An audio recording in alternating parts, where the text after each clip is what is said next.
नमस्कार सम्पूर्ण साथीहरूलाई हार्दिक स्वागत छ। नमस्ते नमस्ते। के छ हालखबर तपाईँहरूको?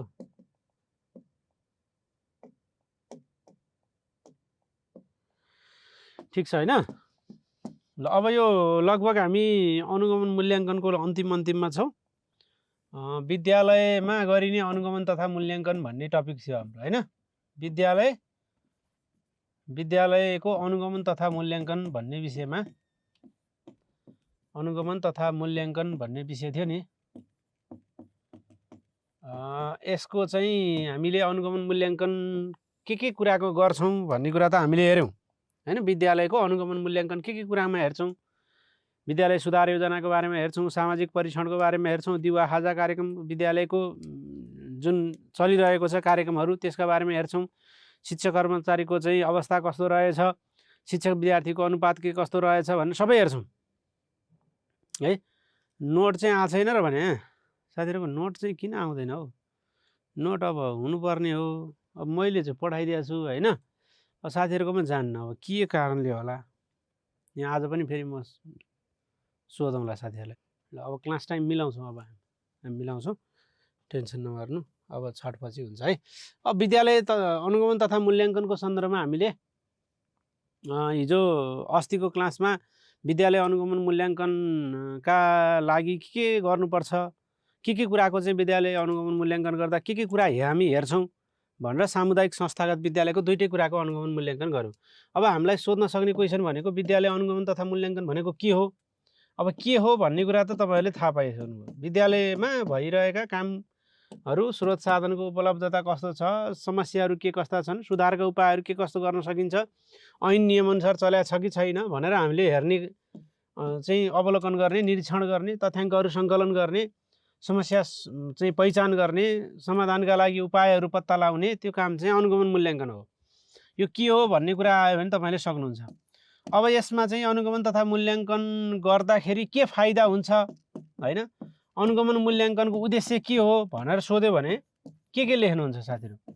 अनुगमन मूल्याङ्कनको फाइदा के हुन्छ, अनुगमन मूल्याङ्कनको उद्देश्य के हो, अथवा विद्यालय अनुगमन मूल्याङ्कन गर्नुको आवश्यकता किन हो भनेर सोध्यो भने हामीले लेख्न सकिहाल्छौँ। सक्छौँ सक्दैन भन्नुहोस् त?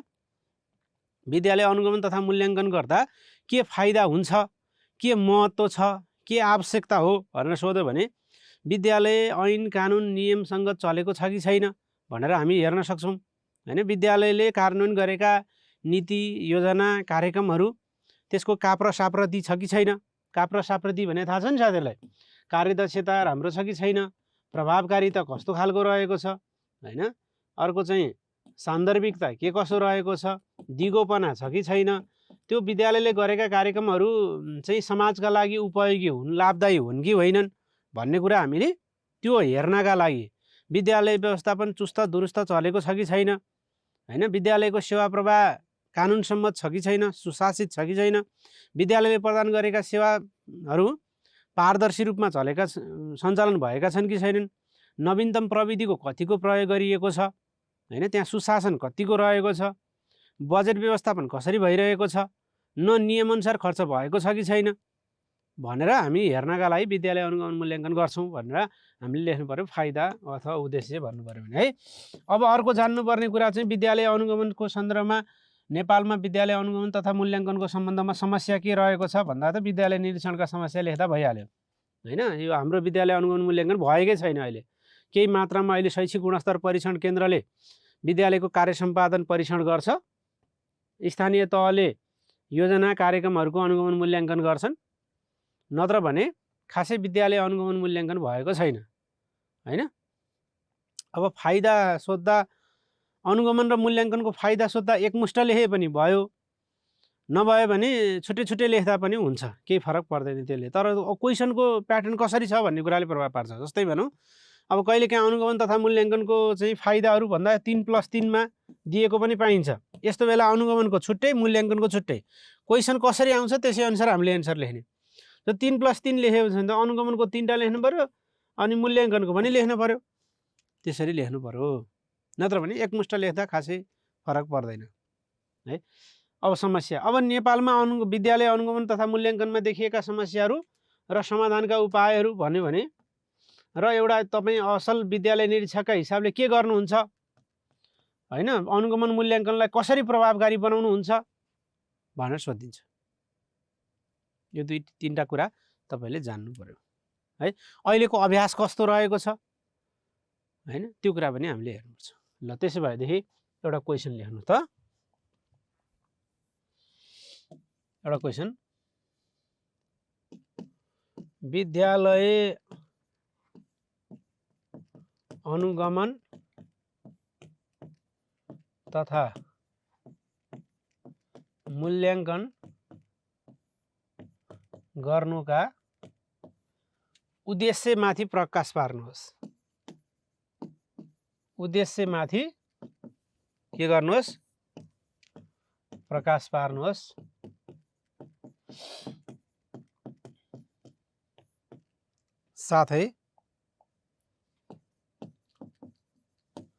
साथै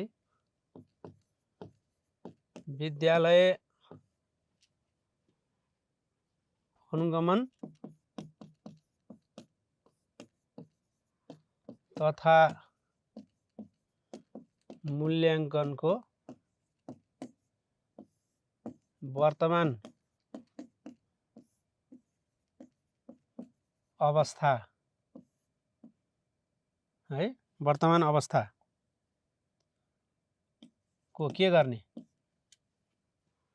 वर्तमान अवस्थाको चर्चा गर्दै यसको कार्यान्वयनमा देखा परेका जटिलताहरू, यसको कार्यान्वयनमा देखिएका जटिलताहरू केलाउनुहोस्। जटिलताहरू के गर्नुहोस्? केलाउनुहोस् भनेर क्वेशन सोधियो। ल, विद्यालय अनुगमन तथा मूल्याङ्कन गर्नुका उद्देश्यमाथि प्रकाश पार्नुहोस्। उद्देश्य 4 नम्बरमा हुनु परिहाल्यो हैन। अनुगमन मूल्याङ्कनको वर्तमान अवस्थाको चर्चा गर्ने। वर्तमान अवस्था 2 लेख्दा पनि भयो, 4 2 6। यसको कार्यान्वयनमा देखा परेका जटिलताहरू केलाउने भनेपछि 4 2 6। यसैलाई यही क्वेशनलाई के भनेर क्वेशन सोध्न सक्छ भन्दा, अथवा विद्यालय अनुगमन तथा मूल्याङ्कनका क्रममा हाल देखा परेका समस्याहरू उल्लेख गर्दै हैन, विद्यालय अनुगमन, यसको समाधानको उपाय पनि त आउनु पर्यो नि सँगै। अनुगमन तथा मूल्याङ्कन, अनुगमन मूल्याङ्कनका क्रममा देखा परेका, अनुगमन मूल्याङ्कनका क्रममा देखा परेका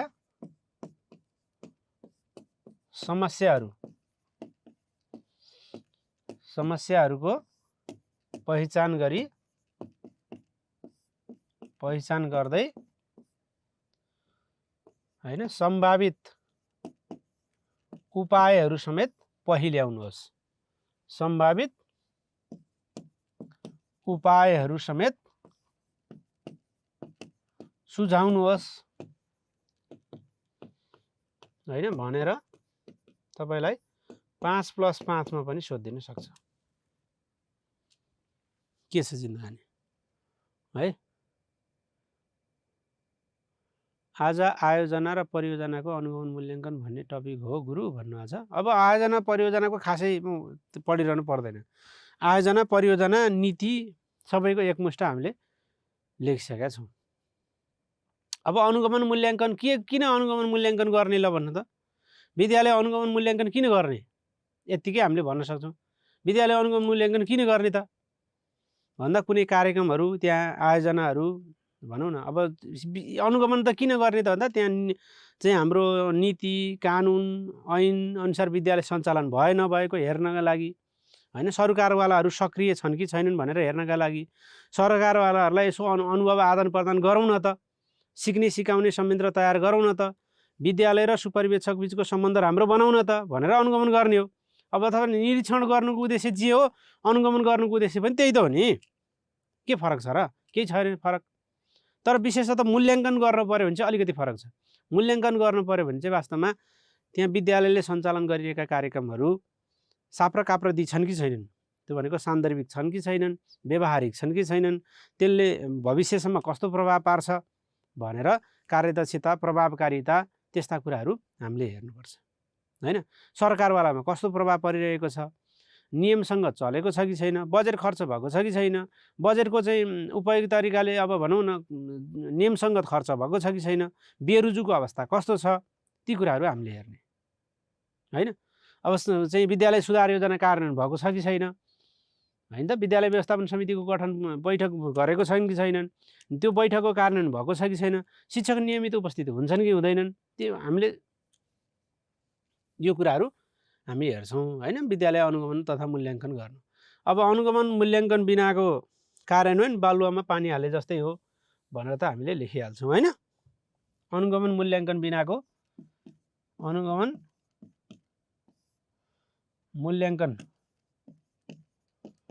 बिनाको विद्यालय शासन,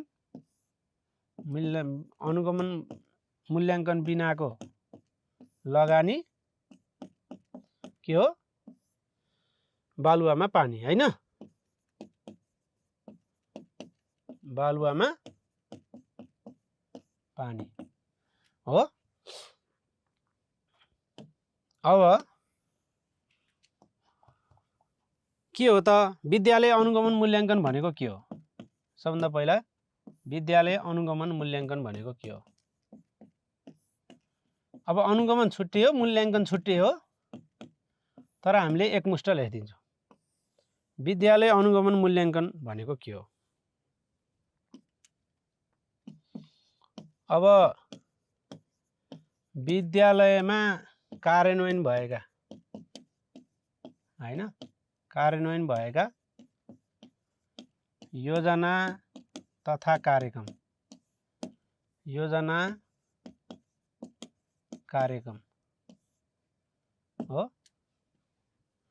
कार्यक्रमको के गर्ने त, कसले गर्ने भन्दा अख्तियार प्राप्त अधिकारीले हो, अथवा भनौँ हाम्रो चाहिँ अधिकार प्राप्त अधिकारीले,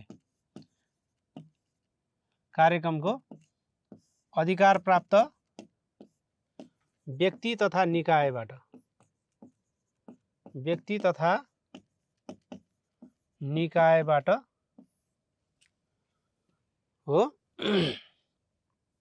के गर्ने, योजनाबद्ध र व्यवस्थित तरिकाले, योजनाबद्ध व्यवस्थित तरिकाले गरिएको निरीक्षण है, निरीक्षण अथवा भनौँ अवलोकन कार्य नै के हो, विद्यालय अनुगमन मूल्याङ्कन हो। विद्यालय अनुगमन मूल्याङ्कन हो हैन। यो हो नि। के हेरिन्छ त अनुगमनको मूल्याङ्कनको क्रममा? यस क्रममा गरिने कार्यहरू, अब अलिकति लेखिदिन सकियो, अब खासै यसमा पनि लेखिरहनु त पर्दैन। यस क्रममा गरिने कार्यहरू के त, के गरिन्छ त भन्नुहोस् त? यस क्रममा गरिने कार्यहरू भन्दा तथ्याङ्क अवलोकन, निरीक्षण अवलोकन त माथि लेखिसक्यो, खासै त्यसलाई पनि लेखिरहनु पर्दैन। निरीक्षण हैन, अवलोकन, हामीले विद्यालय अवलोकन गर्दा, अनुगमन गर्दा विद्यालय निरीक्षण गर्ने, अवलोकन गर्ने हैन, तथ्याङ्क सङ्कलन गर्ने, यो खासै लेख्नु पर्दैन। तैपनि कोही साथीहरू नयाँ हुनुहुन्छ भने मात्रै भन्न खोजे हो। तथ्याङ्क सङ्कलन, त्यसको विश्लेषण हैन, तथ्याङ्क सङ्कलन गर्ने, विश्लेषण गर्ने, अनि समस्या पहिचान, समस्याहरू छन् भने समस्याको पहिचान, अनि उपाय के गर्ने, उपाय सुझाउने हो, अथवा उपाय पत्ता लगाउने। पहिचान र विश्लेषण गरेर उपाय त हामी सुझाउँछौँ, पहिचान विश्लेषण गर्छौँ हैन। स्रोत सामग्रीको अवस्था कस्तो छ भनेर हेर्छौँ, उनीहरूसँग छलफल गर्छौँ, उनीहरूसँग के गर्छौँ, छलफल गर्छौँ, छलफल अन्तर्क्रिया हो, अनि प्रतिवेदन पेश, त्यसपछि प्रतिवेदन। यति काम चाहिँ हामी अनुगमन मूल्याङ्कनमा गर्छौँ। विशेषतः यसकोमा गरिने कार्यहरू यिनीहरू हुन्। अब विद्यालय अनुगमनको उद्देश्य के हो त भन्दाखेरि, अब विद्यालय अनुगमन तथा मूल्याङ्कनको उद्देश्य के हो? यो गफ हो साथीहरू, यो चाहिँ गफ हो। विद्यालय अनुगमन मूल्याङ्कनको उद्देश्य के हो भन्नु भने गफ हो। तपाईँले जति पनि लेख्न सक्नुहुन्छ, 100वटा पनि लेख्न सक्नुहुन्छ। विद्यालय अनुगमन मूल्याङ्कनको उद्देश्य के हो? उद्देश्य भन्नु, तपाईँहरूलाई महत्त्व भन्नु, यसको फाइदा भन्नु, यसको आवश्यकता भन्नु, कुराकानी सबैको एउटै हो। यसको आवश्यकता भने पनि, फाइदा भने पनि, महत्त्व भने पनि, जे भने पनि एउटै हो कुराकानी। के देखिएन? यो फेरि आजबाट जुम अपडेट भएको रहेछ हैन? हुन त हामीले अनुगमन मूल्याङ्कनको यो 2080 को ले भनेको कुरा लेख्न सक्छौँ हैन? त्यसको परिभाषा लेख्नु पर्यो भने हाम्रो चाहिँ अनुगमन सम्बन्धी ऐनका कुरा लेख्न सक्छौँ। अब यसको यो चाहिँ गफ हो। विद्यालय अनुगमन तथा मूल्याङ्कनको उद्देश्य, महत्त्व, फाइदा, आवश्यकता भन्यो भने यो गफ। के हो त गफ भने? विद्यालय अनुगमन मूल्याङ्कन किन गर्ने भनौँ न? विद्यालय अनुगमन किन गर्छौँ हामी? सजिलो छ नि त। विद्यालयमा चाहिँ ऐन कानुन नियम पालना भएको छ कि छैन हैन? त्यहाँ भएको कार्यक्रमहरू नियमसँग चलेका छन् कि छैनन्, सुशासन छ कि छैन, पारदर्शिता छ कि छैन, व्यवस्थापन कस्तो रहेको छ, विद्यालय प्रशासनलाई केही नीति निर्देशनहरू दिनुपर्ने छ कि हैन, स्रोत सामग्रीहरूको सदुपयोग भएको छ कि छैन हैन, यस्तै कामहरू शिक्षकहरूको बिचमा चाहिँ मेलमिलाप छ कि छैन, शिक्षक नियमित उपस्थित छन् कि छैनन् भनेर यस्तै कुरा हेर्ने हो। पाठ्यक्रमको कार्यान्वयन भएको छ कि छैन, मूल्याङ्कन राम्रोसँग प्रभावकारी रूपमा भएको छ कि छैन भनेर हामीले हेर्ने हो हैन। विद्यालयका कमी कमजोरीहरू के छन्, हामीले हामीले गर्नुपर्ने के छ, विद्यालयले सुधार गर्नुपर्ने के छ, विद्यालय गुणस्तरका लागि के कुराको अभाव भइरहेको छ हैन भनेर हामीले हेर्ने। त्यसमा त खासै कुराकानी छैन साथीहरू, छ त भन्नु त? ल त्यसो भएदेखि यसमा चाहिँ गफ लेखौँ। जति लेखे पनि हुन्छ। यो तपाईँले यो चाहिँ नम्बर पुर्याउने मात्रै हो, कुरो बुझ्नु नि? यसमा चाहिँ नम्बर पुर्याउने मात्रै हो। यतिवटा लेख्ने भनेपछि तपाईँले चाहिँ 3 नम्बरमा सोधेको छ भने 6वटा लेख्ने, कुनै चाहिँ 6वटा लेख्ने, जुन लेखे पनि हुन्छ त्यहाँ हैन। अलिक स्ट्रङ पोइन्टहरू लेख्नु पर्यो। त्यसैले अब के भन्नु त भन्दा अनुगमनको उद्देश्य एकतिर हुन्छ, मूल्याङ्कनको उद्देश्य अर्कोतिर हुन्छ। अनुगमन र मूल्याङ्कनको छुट्टी लेखौँ या एउटै ठाउँमा लेखौँ भने तपाईँले त्यसै अनुसार लेख्ने। त्यसैले अब विद्यालय अनुगमन तथा मूल्याङ्कनको, अब विद्यालयको कार्यक्रमको अनुगमन मूल्याङ्कन भन्यो भने फेरि फरक हुन्छ नि। अहिले मैले कार्यक्रमको अनुगमन भने समग्र विद्यालय अनुगमन तथा मूल्याङ्कनको उद्देश्य एकमुष्ट लेखिदिएँ है त। के हुन्छ त भन्दा विद्यालय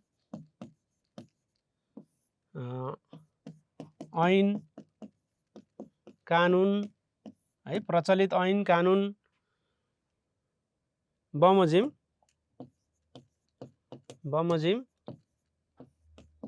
सञ्चालन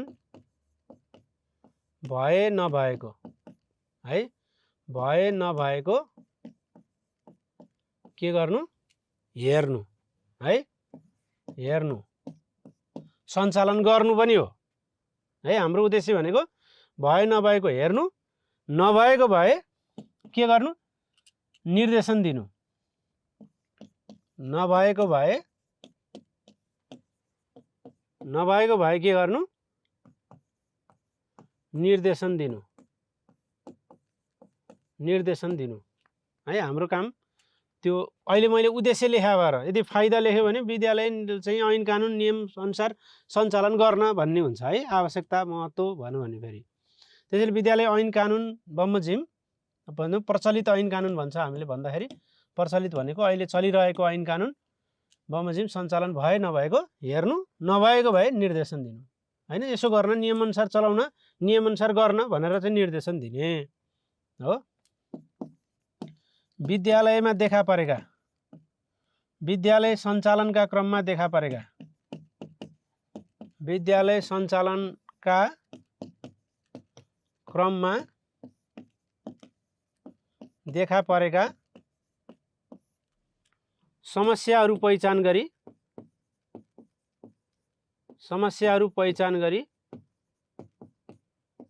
पहिचान गरी सुझाव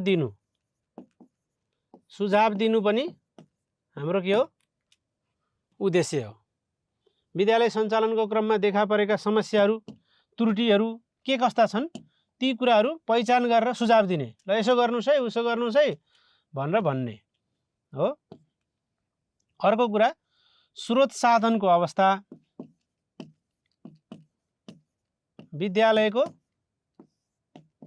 स्रोत साधनको अवस्था,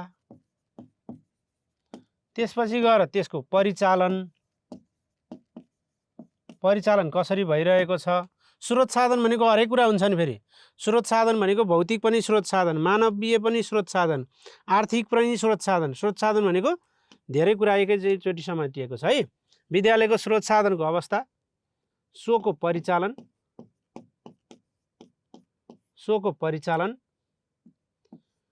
के गर्ने, सोको परिचालनको विश्लेषण गर्नु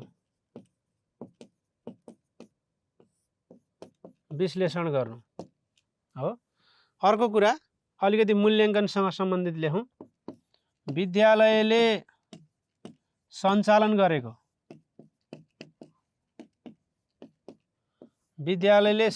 गरेको कार्यक्रम तथा आयोजना, विभिन्न कार्यक्रमहरू आयोजनाहरू योजनाहरू बनाएको हुन्छ। त्यसैले सञ्चालन गरेको कार्यक्रम आयोजना को चाहिँ के हेर्ने त भन्दा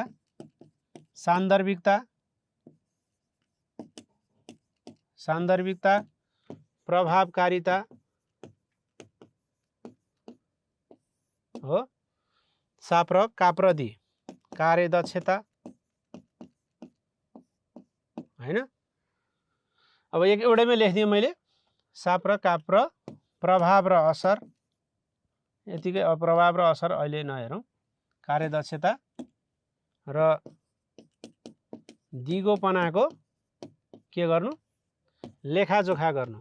यो चाहिँ मूल्याङ्कनसँग सम्बन्धित आयो, लेखाजोखा गर्नु है, लेखाजोखा गर्नु। अर्को चाहिँ के गर्नका लागि त भन्दा विद्यालयले आयोजना गरेका कार्यक्रमहरू सरकारवालामा परेको प्रभाव र असर पत्ता लगाउनु। विद्यालयले कार्यान्वयन गरेका के हुन सक्छन्, कार्यक्रम तथा योजनाले अभिभावक वा सरकारवाला भन्दैपछि पुगिहाल्यो। सरकारवालामा परेको असर तथा प्रभावको पनि के गर्नु, लेखाजोखा गर्नु। प्रभावको पनि लेखाजोखा गर्नु। यो पनि विद्यालय अनुगमन मूल्याङ्कनको उद्देश्य हो। अर्को कुरा विद्यालयमा बन्नुपर्ने चाहिँ विभिन्न समितिहरू हुन्छ हैन। विद्यालयका विभिन्न समिति जस्तै चाहिँ विव्यस, शिक्षक अभिभावक सङ्घ, विभिन्न बाल समूह हैन, स्काउट, यस्ता समूह हुन सक्छन् इत्यादि। नियमअनुसार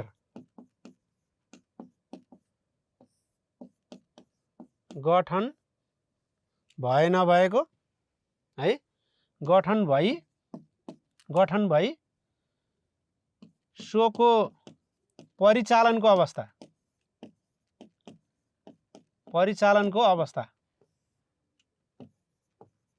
के गर्नु, विश्लेषण गर्नु।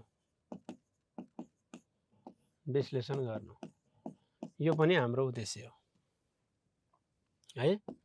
अर्को कुरा अब पाठ्यक्रमका मूल्याङ्कनका कुरा त छँदै नै छन् हैन।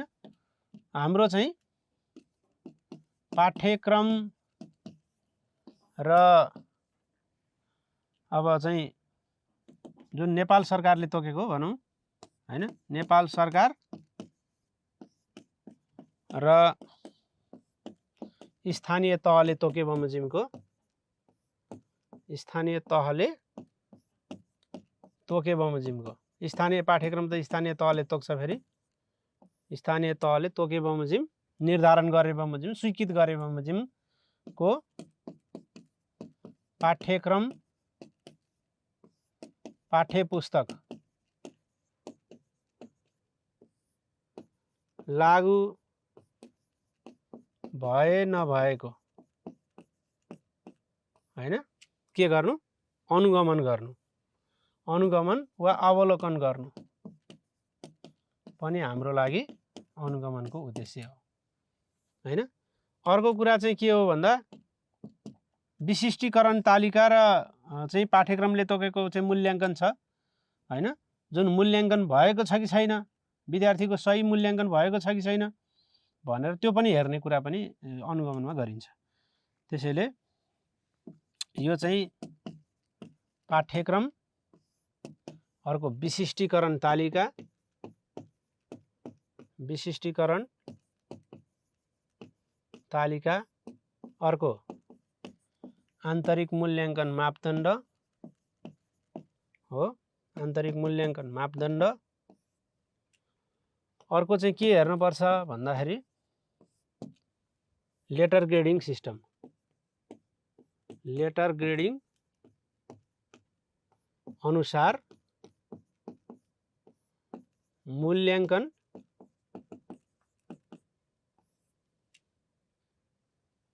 भए नभएको पहिचान गर्नु, भए वा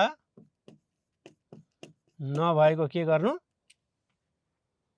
हेर्नु, हेर्नु, निरीक्षण गर्नु है, नभएको भए लगाउन निर्देशन दिनु पर्यो है, भए नभएको हेर्नु पनि हाम्रो उद्देश्य हो है। अर्को कुरा के हेरिन्छ त भन्दा विद्यालय सुधार योजना बनाएको छ कि छैन, विद्यालय सुधार योजना, विद्यालय सुधार योजना यसको विकास भएको छ कि छैन है, विकास, यसको अध्यावधिक र कार्यान्वयनको अवस्था है, कार्यान्वयनको अवस्था पहिचान गर्ने। विद्यालय सुधार योजना बनाएको छ कि छैन, कार्यान्वयनको अवस्था के गर्ने, पहिचान गर्नु, पहिल्याउनु, कार्यान्वयनको अवस्था विश्लेषण गर्नु हैन, विश्लेषण गर्नु। अर्को कुरा चाहिँ के हेर्नुहुन्छ भने अनुगमन गरिसकेपछि अनुगमन आयो रे है भनेपछि मान्छे अलिकति के हुन्छन्, अलर्ट हुन्छन्। त्यसैले विद्यालयप्रति चाहिँ अलिकति ती अभिभावक के अरे विद्यालय व्यवस्थापन समिति, शिक्षक अभिभावक सङ्घलाई अलिकति सुसूचित गराउने, अलिकति एक्टिभ राख्ने, उत्प्रेरित पार्ने काम पनि अनुगमन मूल्याङ्कनको हो।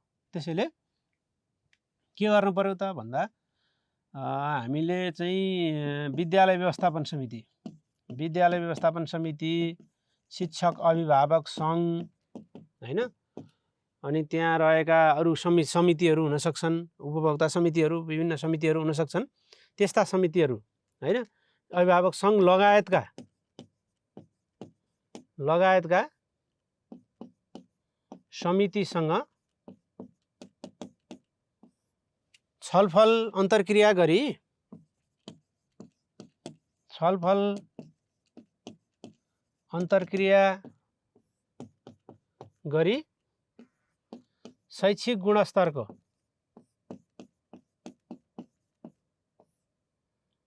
शैक्षिक गुणस्तर का लागि के गर्नु, आगामी अथवा भावी बाटो तयार गर्नु पनि हाम्रो उद्देश्य हो। विद्यालयको समस्या केलाउने, समाधानका लागि सुझाव दिने, मुख्य कुरा भनेको त्यो हो। अब भावी नतिजा राम्रो बनाउने, शैक्षिक गुणस्तर राम्रो बनाउने हैन। अब जति पनि लेख्न सक्छौँ यसमा अब विद्यालयमा भएको निकासा, विद्यालयमा भएको निकासा हैन, अनि बजेट व्यवस्थापन,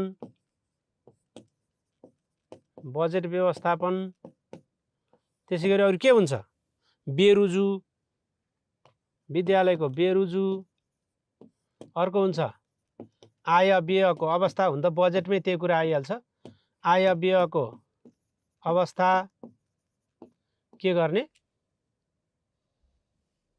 हेर्ने, सङ्कलन गर्ने, तथ्याङ्क सङ्कलन गर्ने, आय व्ययको अवस्थाको तथ्याङ्क के गर्ने, विश्लेषण गर्नु पनि हाम्रो उद्देश्य हो है। अब विद्यालय प्रशासनलाई अलि उत्प्रेरित बनाउनु पनि हाम्रो उद्देश्य हो। विद्यालय प्रशासनलाई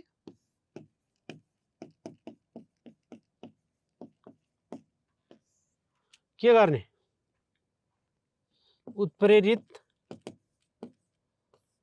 उत्प्रेरित सक्रिय बनाई शैक्षिक सुशासन कायम गर्नु पनि हाम्रो उद्देश्य हो। शैक्षिक सुशासन, पारदर्शिता हैन, पारदर्शिता कायम गराउनु पनि हाम्रो उद्देश्य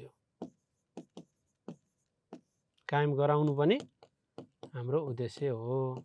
हैन। अब विद्यालयमा नियमित सार्वजनिक परीक्षण, सामाजिक परीक्षण, लेखा परीक्षण, त्यो भए नभएको त्यसको विश्लेषण गर्ने लगायतका कुराकानी जति पनि अब यो हाम्रो 100 वटा जति हुन्छ त्यसमा अहिले हामीले लेखिरहनु परेन हैन। विद्यालय चाहिँ के कसो चलिरहेछ, दरबन्दीको अवस्था कस्तो छ, नियमित शिक्षक हाजिरी छन् कि छैनन्, धेरै कुराको हामी हेर्छौँ नि त मूल्याङ्कन गर्दाखेरि। त्यसको कुराकानी हामीले हेरिरहनु परेन, पर्छ त परेन नि। तपाईले अलिकति सुरु गर्दैपछि त अहिले हामीले भौतिक पक्ष हेर्छौँ, शिक्षक दरबन्दी हेर्छौँ, त्यहाँको दिवा हाजाको अवस्था हेर्छौँ, तथ्याङ्क सङ्कलन गर्छौँ, विश्लेषण गर्छौँ, अनुगमन गर्छौँ, हामीले चाहिँ हैन प्रतिवेदन दिन्छौँ, के कुरा गर्छौँ त, सबै हेर्छौँ नि त। विद्यालयको भवनदेखि लिएर सामाजिक परीक्षणदेखि लिएर अब भनौँ न प्रहको क्षमतादेखि लिएर नियमसङ्गत प्रह भएको नभएकोदेखि लिएर दिवा हाजाको व्यवस्थापन कसरी भएको छदेखि लिएर त्यहाँको समस्याहरू के छन् जसदेखि लिएर चाहिँ अभिभावकहरूले कतिको सरकार राख्छन् त्यहाँ विद्यालयसँग सम्बन्धितदेखि लिएर विद्यालय व्यवस्थापन समिति नियमसङ्गत गठन भएको छ कि छैन भन्नेदेखि लिएर शिक्षकले कसरी पढाएको छ, कक्षा कोठामा कक्षा अवलोकन गरेको छ, के अरे कक्षा अवलोकन गर्दाखेरि के कस्ता त्यहाँ समस्याहरू देखा परेका छन्, शैक्षिक सामग्रीको प्रयोगको अवस्था कस्तो छ, ती सबै सारा कुरा हेर्छौँ। यो त ठुलो अलि भेग यसको अलि ठुलो छ है। ल अब यी लगायतका कुराकानी भनेर तपाईँले लेख्न सक्नुभयो। 6-7 वटा त लेख्नुभयो नि। विद्यालय प्रशासनलाई चाहिँ उत्प्रेरित सक्रिय बनाई शैक्षिक सुशासन पारदर्शिता कायम गराउनु, विद्यालयमा भएको निकासा, बजेट व्यवस्थापन, बेरुजु, आय व्ययको अवस्थाको तथ्याङ्क विश्लेषण गर्नु, विभिन्न शिक्षक अभिभावक समितिसँग छलफल अन्तर्क्रिया गरी शैक्षिक गुणस्तरका लागि भावी बाटो तय गर्नु, विद्यालय सुधार योजना, अब यो तपाईँले थाहा छँदैछ, पाठ्यक्रम विशिष्टीकरण तालिका, मूल्याङ्कन, आन्तरिक मूल्याङ्कन मापदण्ड, लेटर ग्रेडिङ अनुसार मूल्याङ्कन भए नभएको हेर्नु हैन, नभएको भए लागू गर्न निर्देशन दिनु, विद्यालयलाई उचित निर्देशन सुझाव प्रदान गर्नु पनि हाम्रो अनुगमन मूल्याङ्कनको उद्देश्य हो। नेपाल सरकार र स्थानीय तहले तोके बमोजिमको पाठ्यक्रम पाठ्यपुस्तक लागू भए नभएको अवलोकन गर्नु, नभएको भए लागू गर्न निर्देशन दिनु हैन। विद्यालयमा विभिन्न समिति, विद्यालय व्यवस्थापन समिति यस्ता नियमअनुसार गठन भई सोको परिचालनको अवस्था विश्लेषण गर्ने, यो पनि हाम्रो उद्देश्य हो। विद्यालयले कार्यान्वयन गरेका कार्यक्रम आयोजना सरकारवालामा परेको प्रभाव असर कस्तो छ, नियमसङ्गत हो कि होइन, त्यो विद्यालयले त अनेक थरीका मान्छे राखेका हुन्छन्। यसो विद्यालय व्यवस्थापन समितिको चाहिँ आफ्नो मान्छे छन्, ल राखौँ त विद्यालय भनेपछि त्यहाँ चाहिँ मान्छे राखेका छन् कि छैनन्, छात्र र शिक्षकहरूको अनुपात कतिको छ, ती सबै कुराको चाहिँ हामीले तथ्याङ्क सङ्कलन गर्ने, विश्लेषण गर्ने, समस्या पहिचान गर्ने, सुधार गर्नेसम्मका विषयवस्तु यहाँ लेख्नु पर्यो। विद्यालयले सञ्चालन गरेको कार्यक्रमको यहाँ मूल्याङ्कनसँग सम्बन्धित लेखेर साप्रा काप्रति सान्दर्भिकता, प्रभावकारिता, कार्यदक्षता र दिगोपना कतिको लाभदायी हो कि होइन, उपयोगी हो कि होइन, त्यसै कार्यक्रम सञ्चालन गरिरहेछ कि, खर्च बजेट मात्रै खर्च भइरहेछ कि, बजेटको सही सदुपयोग भएको छ कि छैन, विद्यालयको अझै भनौँ सम्पत्तिको व्यवस्थापन कसरी भइरहेछ, यी सारा कुरा हेर्नुपर्छ हैन। सानो विषय होइन यो। त्यसैले विद्यालयको स्रोत साधनको अवस्था कस्तो छ, परिचालनको अवस्था कस्तो छ, शिक्षकहरू तालिम प्राप्त छन् कि छैनन् हैन। लगानी, प्रक्रिया र हामीले उत्पादन तीनटा कुरा हेर्नुपर्छ क्या हैन। इन्भेस्टमेन्ट कस्तो गरेको छ, प्रोसेस कस्तो छ र हाम्रो आउटकम कस्तो छ, आइपिओ को विश्लेषण गर्ने हो। मुख्यतः अनुगमन मूल्याङ्कन भनेको आइपिओ को विश्लेषण गर्ने। हाम्रो चाहिँ सबभन्दा पहिला भौतिक अवस्था कस्तो छ, प्रोसेस कस्तो छ, शिक्षण सिकाइ प्रक्रिया कस्तो छ र आउटकम सिकाइ उपलब्धि कस्तो छ, त्यो सिकाइ उपलब्धि पनि केलाउनु पर्ने हुन्छ। विद्यालय सञ्चालन क्रममा देखा परेका समस्याहरू पहिचान गरेर सुझाव दिने हैन। विद्यालय प्रचलित ऐन बमोजिम नियमावली अनुसार सञ्चालन भए नभएको निर्देश चाहिँ हेर्ने, अझै नभएको भए निर्देशन दिने, सुझाव दिने भनेर हामीले भन्न सक्छौँ। यो चाहिँ सानो विषय होइन, यो चाहिँ अलिकति ठुलो विषय हो है। ल अब हामी यसको समस्यातिर जाउँ। यसको जति पनि हामीले लेख्न सकिहाल्छौँ हैन। अब हामी विद्यालय अनुगमन तथा मूल्याङ्कन, विद्यालय अनुगमन मूल्याङ्कनमा देखा परेका समस्याहरू, मूल्याङ्कनमा देखा परेका समस्याहरू। ल भन्नुस् त। अब हुन त विद्यालय निरीक्षणमा देखा परेका समस्या र अनुगमन मूल्याङ्कनमा देखा परेको समस्या उस्तै नै हो। यसको संयन्त्र विकास भएको छैन। कसले अनुगमन गर्ने, कसले मूल्याङ्कन गर्ने भन्ने कुरो थाहै छैन। कसको जिम्मेवारी हो भन्ने कुरो स्पष्ट छैन हैन। अनुगमन मूल्याङ्कन गर्ने सूचकहरू निर्माण गरेका छैन। छ त अनुगमन मूल्याङ्कन गर्ने यस्तो यस्तो सूचक छ भनेर सूचकहरू निर्माण हुन सकेका छैन। समस्याहरू चाहिँ सुझावहरू त दिइन्छ, तर त्यसको प्रतिवेदनको कहिले कार्यान्वयन हुँदैन। प्रतिवेदन भनेको यसो त्यो अनुगमन गरे पछाडि प्रतिवेदन दिनुपर्छ। प्रतिवेदन चाहिँ भत्ता खान काम लाग्छ हैन। लेखामा प्रतिवेदन नभइकन अनुगमनको पैसा आउँदैन भन्ने सिस्टम मात्रै भयो। त्यो अनुगमनको प्रतिवेदनको प्रभावकारी कार्यान्वयन भएन। र अनुगमन मूल्याङ्कन पनि केमा आधारित भएन भन्दा स्पष्ट सूचक, स्पष्ट हाम्रो चाहिँ कतिवटा सूचकहरूमा आधारित हुने हैन, एउटा फारममा आधारित भएर भएन। भयो त भएन। अब अनुगमन मूल्याङ्कन केमा आधारित भएन साथीहरू, पुरस्कार र दण्डमा आधारित भएन। ल यो चाहिँ काम चाहिँ यसले विद्यालयले राम्रो गरेको छैन। अब अर्को पटक पनि यस्तै भयो भने विद्यालयलाई तुरुन्तै कारबाही गर्न सक्ने त्यस्तो संयन्त्र विकास भएको छैन। अनुगमन मूल्याङ्कनका लागि त्यस्तो विकास भएको छैन। पुरस्कार र दण्डमा आधारित अनुगमन मूल्याङ्कन भएन, छ त छैन नि त। र मुख्य गरी केमा अनुगमन मूल्याङ्कन भयो भने हामी खालि एउटा कार्यक्रम हालिदिएको छ, विद्यालयलाई आइसिटी ल्याब हालिदिएको छ भने त्यसको अनुगमन गर्न मात्रै जान्छौँ। अथवा भनौँ कुनै एउटा कार्यक्रम विद्यालयले अनुदान निकासा गरेको छ भने बजेटमुखी मात्रै भनौँ न, अथवा भार प्रणालीमा आधारित मात्रै अनुगमन मूल्याङ्कन भयो, नतिजामुखी अनुगमन मूल्याङ्कन भएन हैन। त्यसको शैक्षिक गुणस्तर केन्द्रित अनुगमन मूल्याङ्कन भएन भनेर हामीले भन्न सकिहाल्छौँ। अब चाहिँ औपचारिकतामा मात्रै सीमित हुनु, त्यहाँ चाहिँ नातावाद, कृपावाद, हाम्रोवाद हैन, हलो इफेक्ट भन्छौँ नि, अनुगमन मूल्याङ्कनमा हलो इफेक्ट बढी हुन्छ। यो त हाम्रै मान्छे त हो नि, कहाँ यस्तो कुरा लेख्ने, आजलाई छोडिदिनुस्, आजलाई यस्तै भइहाल्यो भन्ने तरिकाले यस्तै यस्तै यस्तै यस्तै गरी हाम्रो चाहिँ के छ चलिरहेछ हैन। अब जुन सहभागिता केन्द्रित अनुगमन मूल्याङ्कन पनि भएको छैन। अनुगमन गर्ने निकायकै अनुगमन मूल्याङ्कन हुन नसक्नु, त्यो पनि एउटा कुराकानी छ। औपचारिकतामा मात्रै सीमित हुनु, त्यो त छँदैछ हैन। प्रतिवेदन दिँदाखेरि फितलो तरिकाले दिने, अनुगमन त यस्तै यस्तै हो, अब हामी प्रतिवेदन दिँदा चाहिँ मिलाएर दिन्छौँ भन्ने त्यो परिपाटीले पनि हाम्रो अनुगमन मूल्याङ्कन कमजोर हुन गयो, फितलो हुन गयो हैन। र अनि अनुगमन मूल्याङ्कन गर्ने संयन्त्रहरू बिचमा पनि के भएन चाहिँ भनौँ समन्वय भएन, सहकारिता जुन हाम्रो संविधानले भनेको छ समन्वय भएन। किन भएन त, जस्तै भनौँ न एउटा शिक्षा विकास तथा समन्वय इकाइले पनि अनुगमन गर्ने, स्थानीय तहले पनि अनुगमन गर्ने जिम्मेवारी त दुईटैले पाएको हो। तर दुईवटा बिचमा हामी सल्लाह गरेर जाऊँ हैन, एउटै पक्षको दोहोऱ्याइ तेह्राइ नजाउँ।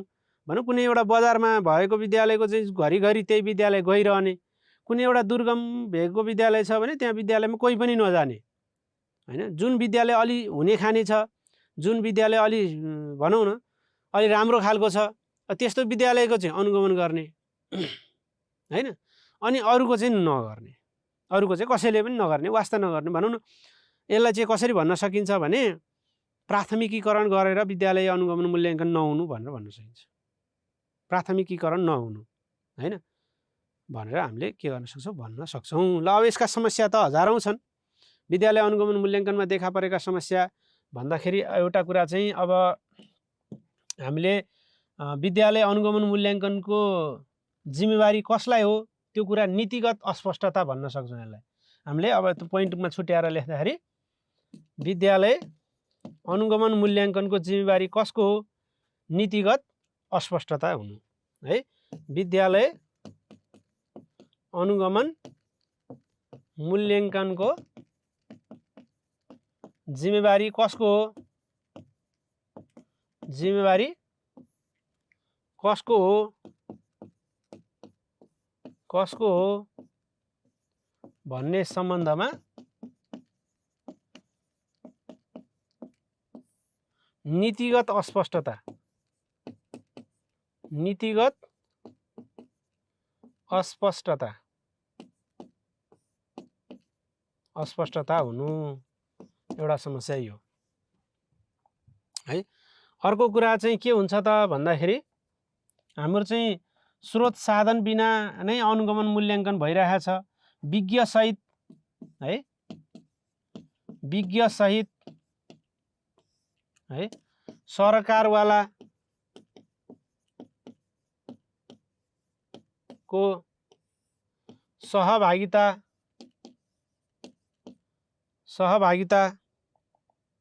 हैन नगराइनु। विज्ञ सहितको अनुगमन नहुनु छुट्टै लेख्दै पनि भयो। विज्ञ सहित र सरकारवालाको सहभागिता न्यून हुनु। विज्ञ र सरकारवालाको सहभागिता न्यून हुनु हैन। विज्ञ नै नलाने। भवनको अनुगमन मैले गरेर हुँदैन नि, भवनको मूल्याङ्कन मैले गरेर हुँदैन। दिवा खाजा खाएको छ कि छैन मैले हेर्न सक्छु। दिवा खाजामा त्यहाँ पौष्टिक तत्त्व पुगेको छ कि छैन भनेर कसले हेर्नुपर्छ? त्यहाँ पोषणको मान्छेले हेर्नुपर्छ नि, हो कि भन्नु त? त्यस्तो भएको छ हैन। अब यो चाहिँ कस्तो छ त भन्दा औपचारिकतामा सीमित छ। अनुगमन मूल्याङ्कन कस्तो छ? औपचारिकतामा सीमित भएको छ। औपचारिकतामा सीमित भएको छ। अर्को कुरा चाहिँ पूर्वाग्रही पूर्ण छ। पूर्वाग्रही पूर्ण रहेको छ हैन हो। अर्को कुरा चाहिँ अनुगमन मूल्याङ्कन बजेटमुखी अनुगमन मूल्याङ्कन व्याप्त रहनु है। अनुगमन मूल्याङ्कन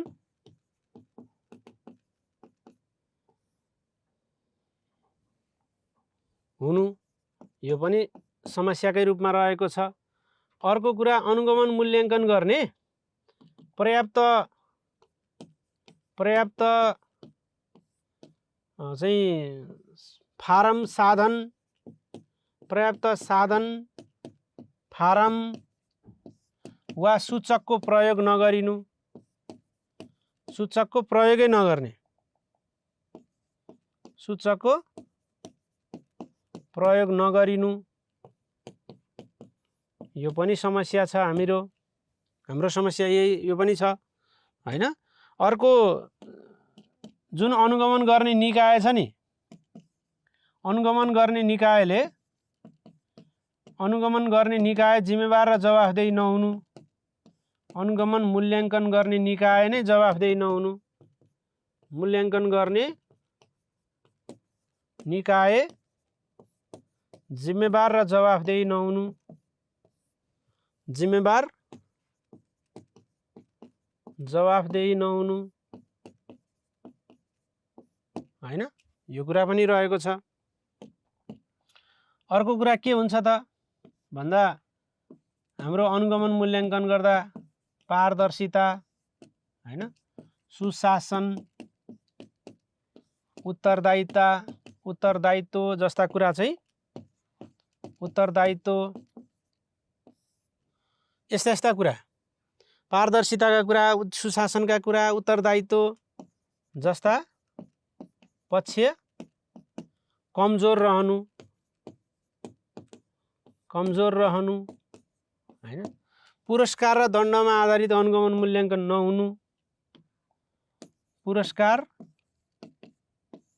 औपचारिकतामा सीमित भयो क्या, दण्डमा आधारित अनुगमन मूल्याङ्कन नहुनु, अनुगमन मूल्याङ्कन नहुनु, पूर्वाग्रहीपूर्ण हुनु नहुनु हैन। प्रतिवेदनको कार्यान्वयन नै हुँदैन, अनुगमन प्रतिवेदनको अनुगमन मूल्याङ्कन प्रतिवेदनको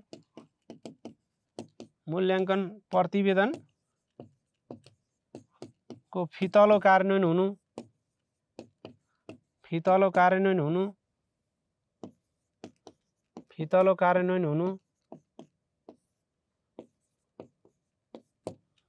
हैन, कार्यान्वयन नै हुँदैन। अर्को अनुगमन गर्ने मूल्याङ्कन गर्ने शैक्षिक निकायहरूबीच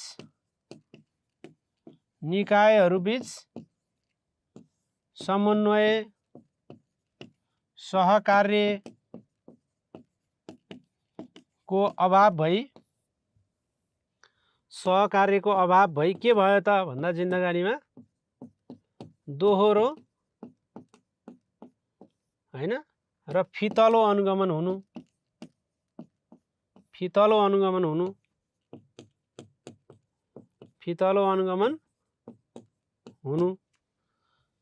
जहाँ चाहिँ अनुगमन गर्नुपर्ने हो त्यो पक्षको अनुगमनै नगर्नु।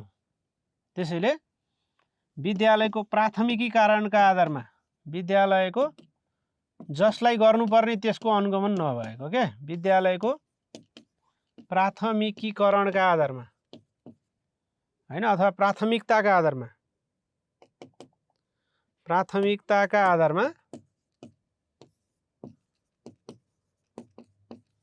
योजनाबद्ध र व्यवस्थित अनुगमन मूल्याङ्कन नहुनु, योजनाबद्ध र व्यवस्थित अनुगमन मूल्याङ्कन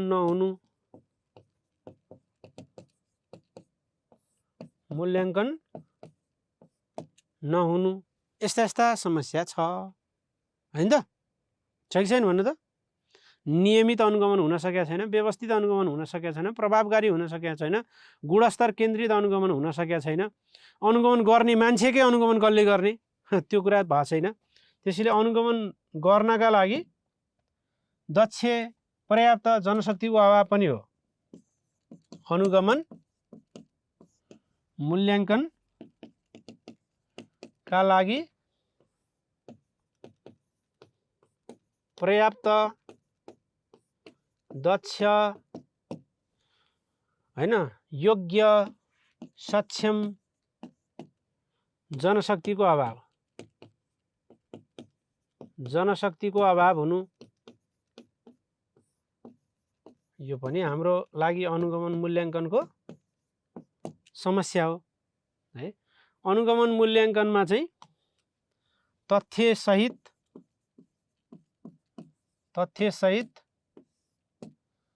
हैन।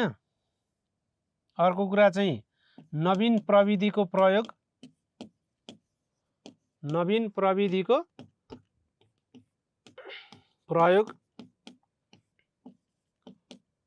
हुन नसक्नु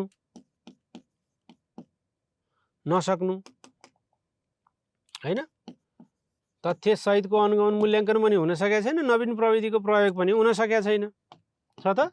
सूचना सञ्चार प्रविधिको प्रयोग नवीन प्रविधि भने के हो भन्नु होला, आइसिटी को प्रयोग भनौँ न, हामीले आइसिटी को प्रयोग भन्न सक्छौँ, आइसिटी को प्रयोग हुन सकेको छैन। यो चाहिँ हाम्रो लागि समस्या हो हैन त।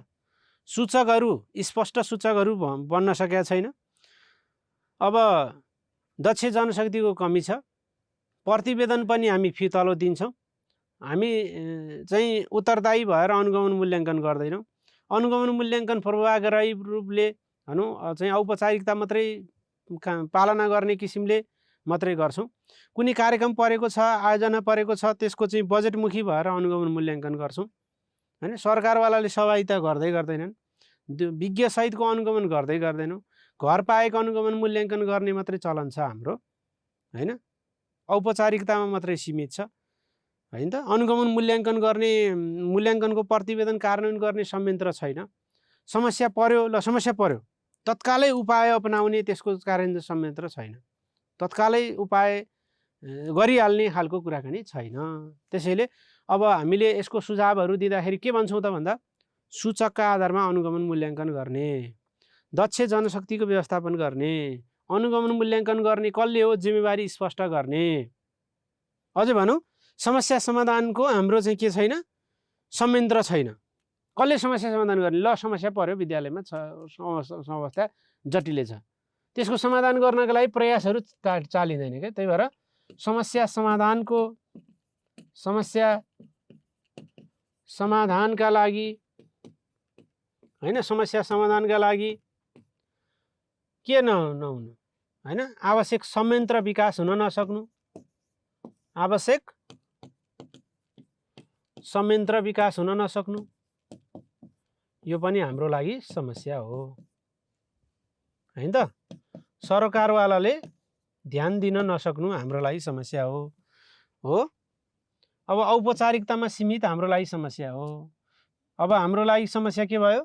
पूर्वाग्रही भएर, नातावाद कृपावाद भएर मात्रै अनुगमन मूल्याङ्कन गर्नु, बजेटमुखी भएर अनुगमन मूल्याङ्कन गर्नु, अब सबै योजना आयोजनाको अनुगमन मूल्याङ्कनै नहुनु।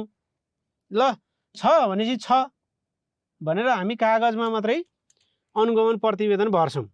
छ, ए तपाईँको विद्यालय त गइराखे हो, के जानु परेर ल्याउनुहोस्, साइन गरिदिन्छु यहाँ, होइन भन्छौँ नि त हामी, त्यसो भन्छौँ। विद्यालय नगइकन हामी अफिसमै बसेर, ए तपाईँको विद्यालय त अस्ति भर्खर मैले हेरेको, त्यो ठिक छ होइन त? ठिक छ, ठिक छ भनेपछि विश्वासका भरमा अनुगमन मूल्याङ्कन भनौँ न, त्यसरी हामी गर्छौँ भनेर हामीले भन्न सक्छौँ, होइन? योजनाबद्ध तरिकाले, नियमित तरिकाले, व्यवस्थित तरिकाले अनुगमन मूल्याङ्कन गर्दैनौँ, होइन? अझै भनौँ, अझै हामीले चाहिँ दिगोपना, होइन, दिगोपना, यसका प्रभावकारिता, यस्ता कुराको त अनुगमन मूल्याङ्कनै गर्दैनौँ। अझै अनुगमन मात्रै गइरहेको छ अहिले त। दिगोपना, प्रभावकारिता, कार्यदक्षता जस्ता पक्षको लेखाजोखा नगरिनु, जस्ता पक्षको लेखाजोखा नगरिनु, लेखाजोखा नै नगरिनु, कसैले नहेर्नु यो कुरा चाहिँ, त्यसको प्रभावकारिता, दिगोपना, कार्यदक्षता जस्ता पक्षको चाहिँ लेखाजोखा नै नगरिनु, यो पनि समस्या हो। भयो, पुग्यो? 15वटा जति लेख्नुहोस् है। 15वटा जति लेखेपछि तपाईँलाई गटङटङ जाँचमा चाहिँ 8वटा जति लेख्नलाई आइहाल्छ क्या। हुन्छ? ल, अब अनुगमन तथा मूल्याङ्कनलाई प्रभावकारी बनाउने उपाय, विद्यालयका कामहरूको अनुगमन तथा मूल्याङ्कनलाई प्रभावकारी बनाउने उपाय, समस्या समाधानको उपाय भन्यो भने त हामीले जति पनि लेख्छौँ, लेख्दैनौँ त? यसैलाई उल्टाइदिनुहोस्, भइ नै हाल्यो। यसैलाई के गर्ने? उल्टाइदिने। सकिन्छ? यसैलाई उल्टाइदिने। ल, अब के गर्ने त भन्दा, अब यसलाई अनुगमन तथा विद्यालय अनुगमन तथा मूल्याङ्कनलाई प्रभावकारी बनाउने उपाय, विद्यालय अनुगमन तथा मूल्याङ्कनलाई के गर्ने उपाय? प्रभावकारी बनाउने उपायहरू भनेर। प्रभावकारी बनाउने उपाय भन्ने पनि भयो, अथवा समस्या समाधानका उपाय, समस्या समाधानका उपाय,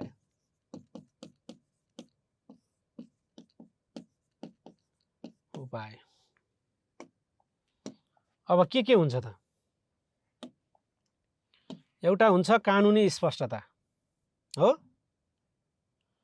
अनुगमन गर्ने, मूल्याङ्कन गर्ने संयन्त्र तयार गर्ने, अनुगमन मूल्याङ्कन गर्ने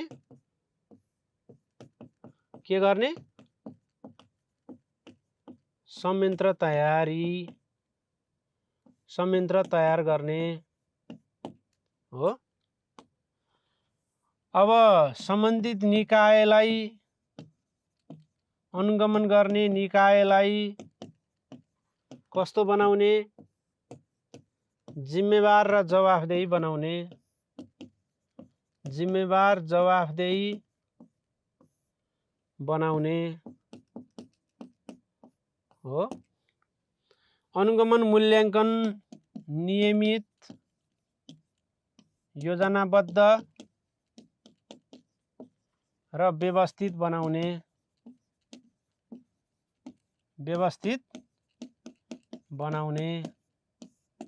अनुगमन मूल्याङ्कन चाहिँ सूचना प्रविधिमा आधारित, सूचना प्रविधिमा आधारित हैन, आधारित कस्तो बनाउने त?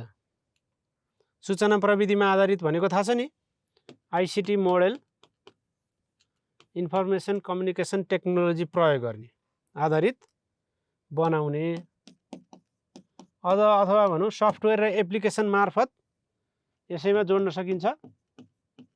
सफ्टवेयर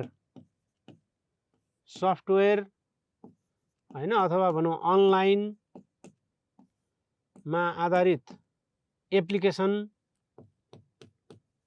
विभिन्न एप्लिकेसनहरू विकास गर्ने। सिधै पुगोस् के, प्रतिवेदन चाहिँ कागजी रूपबाट हटाउनु पर्यो। अनुगमन मूल्याङ्कन चाहिँ पुरै एप्लिकेसनमा ट्याक्क लेखिदिएपछि उता सिधै जाने, सिधै मन्त्रालयमा, मन्त्रालयले पनि हेर्न मिल्ने, विभागले नि हेर्न मिल्ने, विद्यालयले नि हेर्न मिल्ने, स्थानीय तहले नि हेर्न मिल्ने, सबै एकैचोटि सर्लक्क यस्तो बनाउने भनेर भन्न सकियो। अर्को कुरा, सरकारवालाको सहभागिता सहितको अनुगमन मूल्याङ्कन गर्ने, सरकारवालाको सहभागिता सहित अथवा भनौँ विज्ञ सहित अनुगमन मूल्याङ्कन गर्ने, विज्ञ सहित अनुगमन मूल्याङ्कन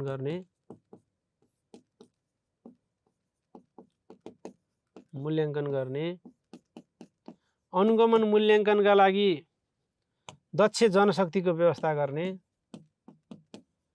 दक्ष जनशक्तिको व्यवस्था गर्ने हैन।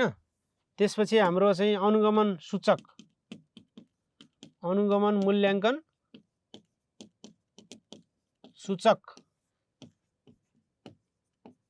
सूचक तयार गर्ने र सोका आधारमा मात्रै मूल्याङ्कन गर्ने हैन। दण्ड र पुरस्कार र दण्डमा आधारित अनुगमन मूल्याङ्कन प्रभावकारी बनाउने, पुरस्कार र दण्डमा आधारित अनुगमन मूल्याङ्कन गर्ने हैन। अर्को कुरा के गर्न सकिन्छ, हामीले पारदर्शी भएर हैन, व्यवस्थित भएर,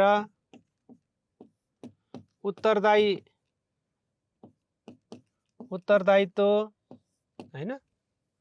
अब पारदर्शिता व्यवस्थित माथि आइसक्यो, पारदर्शी, उत्तरदायित्व। अर्को चाहिँ हाम्रो जिम्मेवारी, अपनत्व है, यस्ता कुरा हुन्छ नि। जवाफदेहिता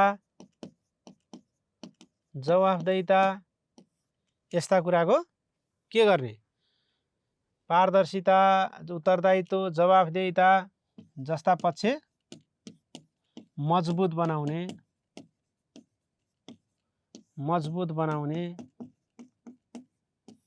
हैन। यस्तै काम गर्न सकिन्छ भनेर हामीले लेख्न सक्छौँ हैन त। स्पष्ट तथ्यसहितको सूचना, तथ्यपरक भएर, तथ्यपरक हैन, तथ्यपरक, यथार्थमा आधारित भन्छ के, यथार्थमा आधारित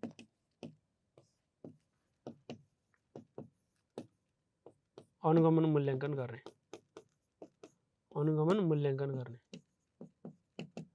काम चलाउ होइन, फितलो होइन, पुरस्कार र दण्डमा आधारित भएर, जिम्मेवारी बोध गरेर हैन, यस्तो गर्ने भनेर भन्छ। कुरो बुझ्यो, सकिन्छ हैन। जति पनि हामीले लेख्न सकिहाल्छौँ। यसलाई यसरी विद्यालयको अनुगमन तथा मूल्याङ्कनलाई प्रभावकारी बनाउने उपायहरू के हो भनेर भनौँ भने यसको कुराकानी तपाईँहरूले ध्वस्त पारिहाल्नुहुन्छ। ध्वस्त पार्नुहुन्न त? ल अब त्यसो भएदेखि हामीले यसलाई यसरी हैन यसरी सरकारवालाले अथवा भनौँ सम्बन्धित निकायले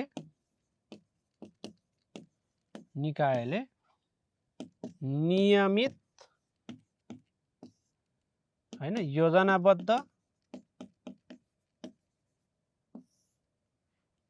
योजनाबद्ध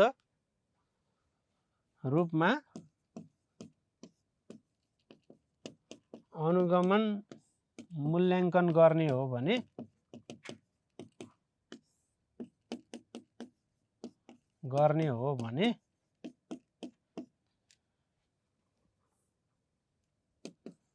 विद्यालयको शैक्षिक गुणस्तर हैन विद्यालयको शैक्षिक गुणस्तर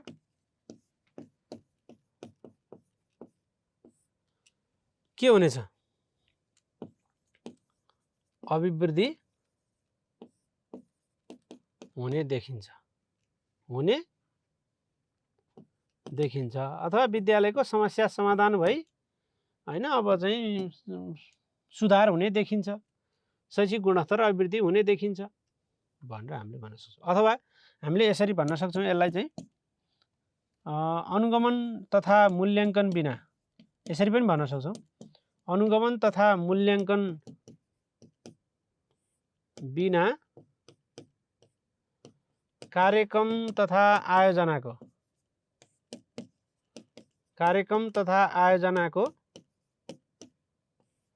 अपेक्षित उपलब्धि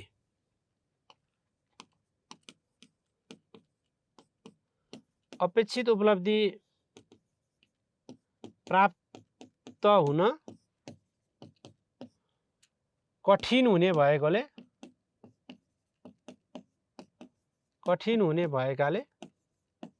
हैन अनुगमन तथा मूल्याङ्कन बिना कार्यक्रम तथा आयोजनाको अपेक्षित उपलब्धि के हुन एचिभ हुन प्राप्त हुन कठिन हुने भएकोले विद्यालयको कार्यहरूको कस्तो गर्नुपर्छ त? नियमित, व्यवस्थित, योजनाबद्ध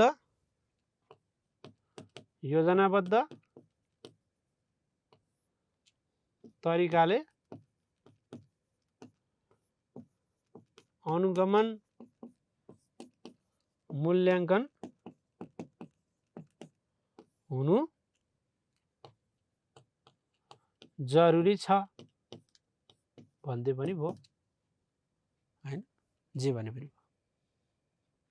ल अनुगमन मूल्याङ्कन बिना कार्यक्रम आयोजनाको अपेक्षित उपलब्धि प्राप्त गर्न कठिन हुने भएकोले विद्यालयको कार्यहरूको नियमित, व्यवस्थित, योजनाबद्ध, गुणस्तरीय, प्रभावकारी तरिकाले अनुगमन मूल्याङ्कन गर्नु जरुरी देखिन्छ भनेर हामीले भन्न सक्छौँ।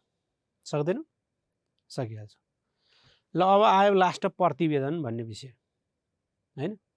लास्ट के आयो? प्रतिवेदन भन्ने विषयवस्तु छ। हुन त हाम्रो आयोजनाको अनुगमन मूल्याङ्कन भन्नु र यसको अनुगमन मूल्याङ्कन भन्नु कुरो एउटै नै हो हैन। नेपालमा अनुगमन तथा मूल्याङ्कनको तपाईलाई चाहिँ के कस्तो समस्या छ भन्नु भने त्यही कुरा लेख्ने के। हाम्रो चाहिँ एक आपसमा हाम्रो विभिन्न चाहिँ शैक्षिक निकायहरूबिच समन्वय छैन, जनशक्ति छैन, मापदण्ड छैन, अनुगमन गर्ने संयन्त्र छैन, कर्मचारी चाहिँ प्रशासनिक कार्यमै व्यस्त छन् हैन, प्रशासनिक काममै मात्रै व्यस्त छन्, औपचारिकतामा मात्रै सीमित छ। हाम्रो चाहिँ आइसिटी जुन भनौँ न त्यो कुरा हाम्रो चाहिँ अभावै छ भनेर हामीले सोध्छौँ। अहिलेको अवस्था के छ भनेर सोध्यो भने त्यो अवस्था चाहिँ के लेख्नुहुन्छ ल भन्नुहोस्? अहिलेको अवस्था के छ भनेर भन्यो भने अहिलेको अवस्थाको विश्लेषण गर्नुहोस् भनेर भन्यो भने के भन्नु भन्ने? हालको अवस्थाको विश्लेषण भन्यो भने हालको अवस्था कस्तो छ? यहाँ चाहिँ अनुगमन मूल्याङ्कन गर्ने विभिन्न निकायहरू छ। त्यो अनुगमन मूल्याङ्कन गर्ने विभिन्न निकायको कुराकानीले हामीले लेख्न सक्छौँ। एउटा अब शिक्षा मन्त्रालयदेखिकै कुराकानी लेखे भइहाल्यो नि। शिक्षा मन्त्रालयदेखिको कुराकानी। अब समीक्षा भन्दाखेरि हामीले त्यसमा सकारात्मक पक्ष यो छन् र सुधार गर्नुपर्ने पक्ष यो छन् भन्नुपर्छ। जस्तै सकारात्मक पक्ष के छन्? स्थानीय तहलाई अनुगमन मूल्याङ्कनको अधिकार छ अहिले, हैन? छैन त? छ नि। विद्यालय व्यवस्थापन समितिको विद्यालयमै आधारित अनुगमन मूल्याङ्कन प्रणाली छ। तर समस्या के छ त भन्दा उनीहरू खालि प्रशासनिक कार्यमा मात्रै व्यस्त छन्। अनुगमन गर्ने मूल्याङ्कन गर्ने मान्छेकै अनुगमन गर्ने कसले हो थाहा छैन, हैन? जनशक्तिको विकास, जनशक्तिको चाहिँ हामीले उनीहरूको क्षमता विकास गराउन सकेका छैन, स्रोत साधन छैन, विशेषज्ञ सहितको विज्ञ सहितको अनुगमन मूल्याङ्कन भएको छैन। खालि अनुगमन गर्ने मूल्याङ्कन गर्ने भने हामी के को मात्रै हेर्छौँ? भौतिक पक्षको अनुगमन मूल्याङ्कन मात्रै गर्छौँ। शैक्षिक गुणस्तरको अनुगमन मूल्याङ्कन गरेकै छैन, हैन? स्रोत साधनको व्यवस्था छँदै छैन, स्पष्ट नीति नियम कानुन बनेकै छैन भनेर हामीले लेख्न सक्छौँ है। त्यो कुराका नि हामीले भन्न सक्छौँ। ल अब यो हालको अवस्था त हामीले अस्ति एक दिन लेखिसकेका छौँ नि, हालको अवस्था कस्तो छ भनेर, है? छैन र? हालको अवस्थाको कुराकानी लेखेको छ नि, हेर्नु ल एकचोटि। ल अनुगमन मूल्याङ्कनको प्रतिवेदन भन्ने टपिक छ। अब लास्ट टपिक हो यो, अनुगमन मूल्याङ्कनको प्रतिवेदन भन्ने टपिक छ। अनुगमन मूल्याङ्कनको प्रतिवेदन भन्ने टपिक छ। अब प्रतिवेदन, अब यो समस्या खासै छैन यो प्रतिवेदनमा। अब प्रतिवेदनमा के कुरा उल्लेख गर्नुपर्छ भनेर सोध्न सक्ला? प्रतिवेदन भने के हो भन्न सक्छ एउटा। अब सबभन्दा पहिला त प्रतिवेदन भने के हो? प्रतिवेदन के हो? अनुगमन मूल्याङ्कन गरिसकेपछि यो कुरा छ, अवस्थाको विश्लेषण गरेर अब भविष्यमा यसो गर्न सकिन्छ भनेर सम्बन्धित निकायमा ठाउँमा पेश गर्नका लागि तयार भएको एउटा दस्तावेजलाई हामी प्रतिवेदन भन्छौँ। एउटा दस्तावेज हो, हैन? के हो त? अनुगमन मूल्याङ्कन गरिसकेपछि अनुगमन मूल्याङ्कन गरियो, सबै कुरा हेरियो भनेपछि त्यहाँ चाहिँ अब के कस्तो विद्यालयको अवस्था के रहेछ, अहिलेको अवस्था के छ, अब भावी दिनमा यसो गर्नु पर्ला भनेर अब सुधार गर्नुपर्ने उपाय के कसो छ भनेर ती सबै कुराहरू तयार गरेर एउटा चाहिँ दस्तावेज बनाएको हुन्छ। सम्बन्धित निकायमा वा सम्बन्धित ठाउँमा सम्बन्धित व्यक्ति वा निकाय समक्ष पेश गर्नका लागि तयार गरेको एउटा दस्तावेजलाई हामी प्रतिवेदन भन्छौँ। अब प्रतिवेदन के हो र प्रतिवेदन तयार गर्दा के कस्ता कुराहरूमा चाहिँ ध्यान दिनुपर्छ, यस्तै कुरा सोध्न सक्छौँ तपाईँलाई। प्रतिवेदनमा के हो? सबभन्दा पहिला के हो सोध्नै हो, प्रतिवेदन भने के हो। अनि प्रतिवेदन तयार गर्दा के कस्ता पक्ष समावेश गर्नुपर्छ, समावेश गर्नुपर्ने पक्ष के कस्तो कुरा समावेश गर्नुपर्छ प्रतिवेदनमा? समावेश हुने पक्षहरू के कस्ता कुराहरू चाहिँ प्रतिवेदनमा समावेश हुनै पर्छ, नभयो भने प्रतिवेदन आधा हुन्छ। अर्को कुरा, प्रतिवेदनलाई प्रभावकारी बनाउने उपाय के छन्? प्रभावकारी बनाउने उपाय के छन्? तथ्यपरक हुनुपर्छ, सिलसिलेवार हुनुपर्छ, हैन? यथार्थमा आधारित हुनुपर्छ, स्पष्ट ढाँचामा तयार गरिएको हुनुपर्छ, चाहिनुपर्ने कुराहरू लेखिएको हुनुपर्छ, सुधारका उपायहरू पनि लेखिएको हुनुपर्छ भन्ने कुरा हो। अब प्रतिवेदनमा समस्या के छ? ढाँचामा तयार नगर्ने, हैन? औपचारिकता मात्रै सीमित गर्ने, कपी पेस्ट गर्ने, एउटाको प्रतिवेदन अर्कोमा हालिदिने हो, यी समस्याहरू छन्। आइसिटीको प्रयोग नगर्ने, यी समस्याहरू छन्। अब यसका समाधानका उपायहरू यति कुरा जान्नुभयो भने तपाईँलाई लगभग पुगिहाल्छ। समाधानका उपाय समेत यति कुरा जान्नु भने भइहाल्छ। प्रतिवेदन के हो, समावेश हुने पक्षहरू के छन्, हैन? प्रतिवेदनमा के कुरा समावेश गर्नुपर्छ भन्नु त? अनुगमन तथा मूल्याङ्कनको प्रतिवेदन फेरि अरू प्रतिवेदन होइन। अनुगमन तथा मूल्याङ्कन प्रतिवेदन भनेको अनुगमन किन गरे हो हामीले उद्देश्य लेख्छौँ, हैन? पहिला त विषयवस्तुको सन्दर्भ कहाँबाट विकास भएको भन्ने कुरा लेख्छौँ। अनुगमन मूल्याङ्कन किन गरिएको उद्देश्य लेख्छौँ। के कस्तो विधिहरू अपनाइयो अनुगमन मूल्याङ्कनमा भनेर लेख्छौँ।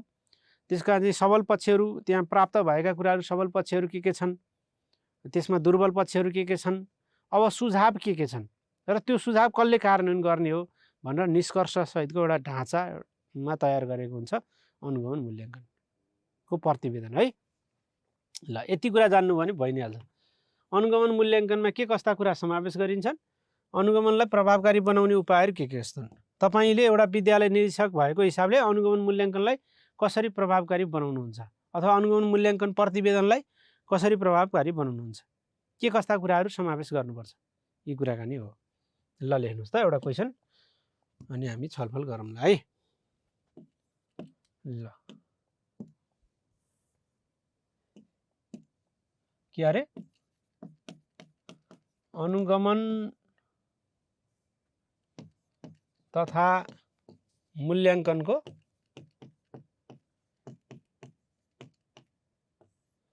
प्रतिवेदनमा उल्लेख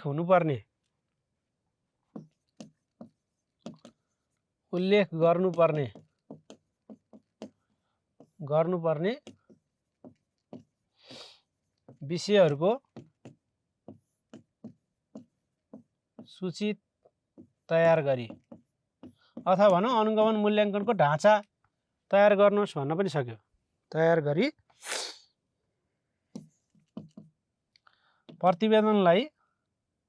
अनुगमन मूल्याङ्कन प्रतिवेदनलाई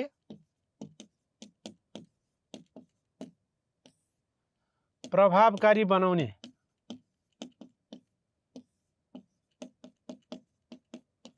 उपायहरू समेत पहिचाउनुहोस् है। उपायहरू बनाउने उपायहरू के गर्नुहोस्, पहिल्याउनुहोस्, पहिचान गर्नुहोस्, सुझाव दिनुहोस्, सुझाउनुहोस् भन्छ। ल तपाईलाई त यो त 4+6 मा दिनु पर्ला है। त्यो 4 नम्बर पनि आउँदैन त्यो सूची तयार गर्ने। अनुगमन मूल्याङ्कन प्रतिवेदन बिना चाहिँ के हुन्छ भने नि हाम्रो अनुगमन मूल्याङ्कन गर्नु व्यर्थ हुन्छ है। प्रतिवेदन बनाएको अनुगमन मूल्याङ्कन के हो, व्यर्थ हो। व्यर्थ के गर्नु र नगर्नु कुनै अर्थ छैन। अर्थ न व्यर्थ भन्छ नि मान्छेले, त्यसलाई त्यसरी लेख्न सक्छौँ। यसको एन्सर अनुगमन प्रतिवेदन बिनाको अनुगमन मूल्याङ्कन के हुन्छ अरे, व्यर्थ हुन्छ। व्यर्थ भन्ने थाहा छ साथीहरू? लुम्बिनीको फर्म 20 गते हिजै थियो त, अन्तिम डेट दिँदैछ साथीहरू। व्यर्थ हो है, व्यर्थ, अर्थ न व्यर्थ भन्छ नि। त्यसैले प्रतिवेदन बिनाको अनुगमन मूल्याङ्कन, प्रतिवेदन बिनाको अनुगमन मूल्याङ्कन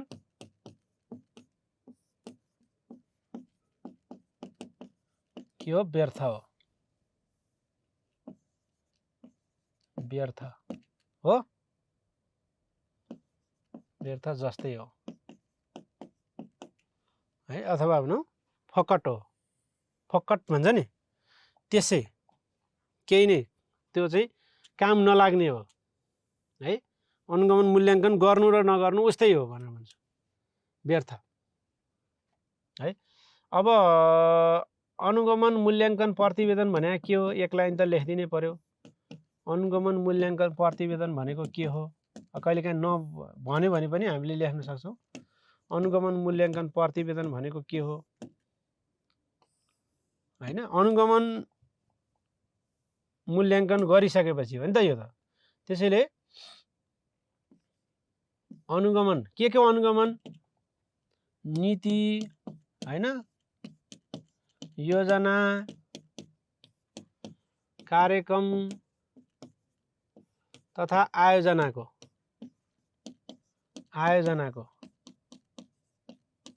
के पश्चात, अनुगमन मूल्याङ्कन पश्चात, अनुगमन मूल्याङ्कन पश्चात हैन, मूल्याङ्कन पश्चात के गर्ने त, के कुराको हामीले लेख्छौँ त भन्दा पश्चात देखा परेका हैन, अनुगमन मूल्याङ्कनका क्रममा देखिएका भन्दा पनि मिल्यो। मूल्याङ्कन पश्चात देखिएका मुख्य पक्षहरू समावेश गरी, देखिएका मुख्य पक्षहरू समावेश गरी कहाँ दिनका लागि सम्बन्धित निकाय समक्ष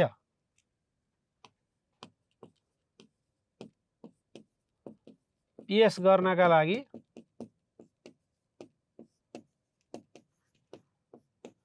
तयार गरिएको दस्तावेज नै प्रतिवेदन हो है। दस्तावेज नै के हो? प्रतिवेदन हो। दस्तावेज नै प्रतिवेदन हो।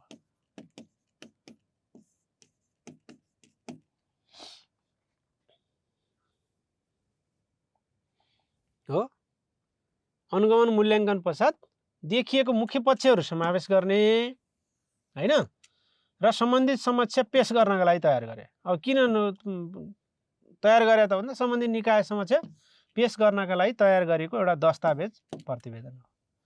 अब प्रतिवेदनमा के कुरा लेखिन्छ त हैन? प्रतिवेदनमा यसमा भनेर लेख्नुस्। प्रतिवेदनमा लेखिरहनु पनि परेन। यसमा अनुगमन मूल्याङ्कन गरी के हेर्छौं त भन्दा वर्तमान अवस्था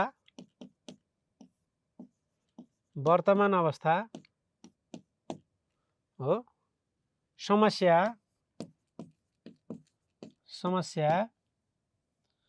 अब सुधारका उपाय हैन, भावी रणनीति, भावी योजना यस्तो गर्नुपर्छ, भविष्यमा भावी रणनीति यस्तो अपनाउनु पर्छ, निष्कर्ष हैन जस्ता पक्षहरू के गरिएका हुन्छन्? समावेश गरिन्छन् है। ल अब अनुगमन मूल्याङ्कनको ढाँचा कस्तो हुन्छ फारमको? अब अनुगमन मूल्याङ्कनको ढाँचा विभिन्न तरिकाले आफूले बनाउन सकिन्छ। यस्तै हुन्छ भन्ने चाहिँ छैन। फेरि अनुगमन मूल्याङ्कन यस्तै हुन्छ भन्ने चाहिँ छैन। के को अनुगमन मूल्याङ्कन गर्ने भन्ने हो हैन। त्यहाँ चाहिँ अब हामीले विद्यालय अनुगमन मूल्याङ्कन गर्ने कि आयोजनाको अनुगमन मूल्याङ्कन गर्ने कि परियोजनाको गर्ने कि जस्तो भनौँ कुन एउटा योजनाको गर्नु पर्यो भने त्यहाँ स्रोत साधन, बजेट, खर्च, निकासा भएको बजेट, खर्च भएको बजेट हैन, स्रोत साधनको अवस्था, स्रोत साधनको चाहिँ कार्यान्वयन परिचालन कस्तो भइरहेको छ, ती सबै कुराहरू हामी हेर्छौँ। अब सामान्यतया अनुगमन मूल्याङ्कन गरिसकेपछि प्रतिवेदन तयारी गर्दाखेरि हामीले के कस्ता कुरामा ध्यान दिनुपर्छ भनेर हामीले हेर्छौँ हैन। अब अघिल्लो प्रगति कति थियो, हाम्रो अपेक्षित उपलब्धि हुनुपर्ने कति हो, अहिलेसम्म कति भयो हैन, जनशक्तिको अवस्था कस्तो छ, अब सरकारवालाको धारणा कस्तो छ, यी सबै हेर्नुपर्छ। समस्या के छन्, जटिलताहरू के छन्, समाधानको उपायहरू के छन्, ती सबै हेर्नुपर्छ हामीले हेर्दाखेरि। तर अहिले हामीले अनुगमन तथा मूल्याङ्कनमा समावेश गर्ने पक्षहरू भन्दाखेरि कस्तो ढाँचामा लेख्नुपर्छ भन्दा ढाँचा अनेक खालका ढाँचा छन्। शिक्षा मन्त्रालयले एक थरी तयार गरेको छ, राष्ट्रिय योजना आयोगले अर्को थरी तयार गरेको छ, आफ्नो ढाँचा छ। तैपनि अब अनुगमन मूल्याङ्कन भने यो हो। अब अनुगमन मूल्याङ्कन प्रतिवेदनको ढाँचा के छ त हैन? कुरो बुझ्नु भयो। अनुगमन मूल्याङ्कन प्रतिवेदन भनेको यहाँ माथि पेश गर्नका लागि, जस्तो भनौँ सानो तल्लो जसले तयार चाहिँ अख्तियार प्राप्त अथवा भनौँ अधिकार प्राप्त अधिकारीले अनुगमन मूल्याङ्कन गरेर अब माथि पठाउनका लागि एउटा दस्तावेज तयार गर्छ, एउटा प्रतिवेदन, त्यसको नाम हो प्रतिवेदन है। निश्चित ढाँचामा तयार गर्नुपर्छ, प्रतिवेदन भनेर भनिन्छ। अब अनुगमन प्रतिवेदनको ढाँचा यस्तै हुन्छ भन्ने छैन है। यो अब आफ्नो ढाँचा छ अनुगमन मूल्याङ्कन प्रतिवेदनको ढाँचा। यस्तै हुनुपर्छ भन्ने छैन। यो विभिन्न खालको ढाँचा छ। यो यस्तै ढाँचा हुनुपर्छ भन्ने छैन। साधारणतया हामी ढाँचा चाहिँ कस्तो गर्छौँ त भन्दा हामी अख्तियारको प्रतिवेदन दिँदाखेरि पनि एउटा ढाँचा प्रयोग गर्छौँ। जस्तो भनौँ यसको चाहिँ 1 नम्बरमा पृष्ठभूमि कहाँबाट सुरु भयो त यो हैन, सुरुवात कहाँबाट भयो त भन्ने कुरा हामी हेर्छौँ। त्यसपछि अनुगमन मूल्याङ्कनको उद्देश्य के हो, हाम्रो उद्देश्य के हो हैन, त्यसको चाहिँ विधि प्रक्रिया के गरियो, विधि अथवा प्रक्रिया अनुगमन मूल्याङ्कनको क्रममा कसले के गरे भन्ने कुरा हामी हेर्छौँ है, ती कुराहरू हेर्छौँ। अनि अनुगमन मूल्याङ्कनमा पाइएका देखा परेका सबल पक्षहरू के कस्ता छन्, अवस्था कस्तो छ, सबल पक्ष हैन। अर्को चाहिँ समस्या वा दुर्बल पक्ष के छन्, समस्याहरू के कस्ता रहेका छन् हैन। अनि समाधानका उपाय के छन्, समाधानको उपाय के कस्ता छन् र त्यो कसले जिम्मेवारी लिनुपर्ने हो, निष्कर्ष के हो। प्राय यति कुरा चाहिँ हामी राख्नै पर्छ हैन, यति कुरा चाहिँ राख्नै पर्छ। तर हैन, अब आयोजनाको अनुगमन गर्यो भने चाहिँ अनि सरकारवालाको धारणा कस्तो छ, यहाँ थप्न सकिने विषयवस्तु चाहिँ सरकारवालाको धारणा कस्तो छ हैन, सरकारवालाको धारणा कस्तो छ। अब विभिन्न आयोजनाहरू चाहिँ गर्नु पर्यो भने जनशक्तिको अवस्था कस्तो छ, जनशक्तिको अवस्था कस्तो छन्, स्रोत साधनको अवस्था र परिचालन कस्तो भएको छ, स्रोत साधन, यो त्यही भएर के को अनुगमन गर्ने भन्ने कुराको पनि प्रभाव पर्छ। स्रोत साधनको अवस्था र त्यसको परिचालन कस्तो छ, यी कुरा पनि हेर्नुपर्छ। आयोजना तथा चाहिँ योजनाको अनुगमन गर्दा चाहिँ हामीले यस्तो कुरा पनि हेर्नुपर्छ।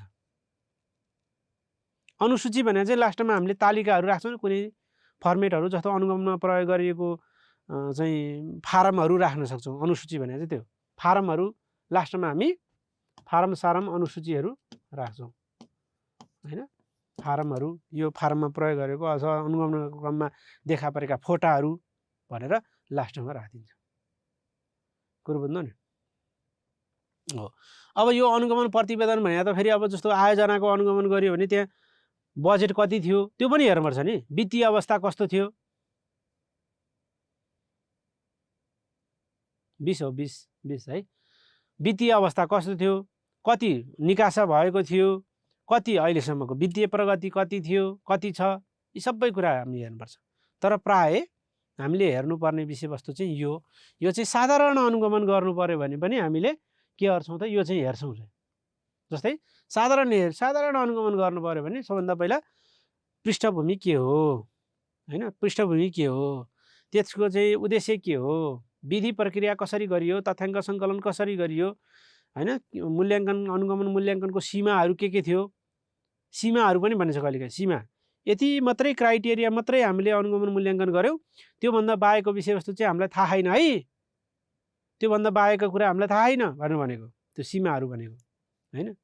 तथ्याङ्कको विश्लेषण गर्ने, लास्टमा चाहिँ के गर्ने त, समस्याहरू केलाएर सबल पक्ष लेखिन्छ, अनि त्यसपछि समस्याहरू लेखिन्छ, अनि समाधानका उपायहरू हामी लेख्छौँ है। यसरी हामीले भन्छौँ। अब प्रतिवेदन तयार गर्दा ध्यान दिनुपर्ने कुराहरू के छन् त भन्दाखेरि यो पनि सजिलो विषय हो। प्रतिवेदन कस्तो हुनुपर्छ, यथार्थमा आधारित हुनुपर्छ। अब भनौँ पछि परिवर्तन नहुने गरी, त्यही भएर प्रतिवेदनहरू दिँदाखेरि पछिसम्म फरक नपर्ने गरी दिनु भनेर भनिन्छ प्रतिवेदन दिने मान्छेलाई, कुरो हुँदैन नि। अनि प्रतिवेदन एकपक्षीय हुनु हुँदैन, प्रतिवेदनले सकारात्मक र सुधार गर्नुपर्ने पक्ष दुईटैको विश्लेषण गरेको हुनुपर्छ, प्रमाणमा आधारित हुनुपर्छ, तथ्यमा आधारित हुनुपर्छ। हावादारीमा भनौँ न चाहिँ आवेशमा आएर अथवा मनगणन्ते रूपमा त्यस्तो प्रतिवेदन हुनु हुँदैन। प्रतिवेदन प्राय एउटा बगेको हुनुपर्छ, सिलसिलेवार ढाँचामा बगेको हुनुपर्छ हैन भनेर भनिन्छ। प्रतिवेदनमा निष्कर्ष अथवा भनौँ प्रतिवेदन दिने मान्छेको राय समेत उल्लेख गरिएको हुनुपर्छ। प्रतिवेदनको कुराकानी त्यो हो है। सम्पूर्ण पक्षहरूको विश्लेषण गरेको हुनुपर्छ, वस्तुनिष्ठ, पछि कसैले अरूले हेर्दाखेरि पनि परिवर्तन नहुने खालको हुनुपर्छ।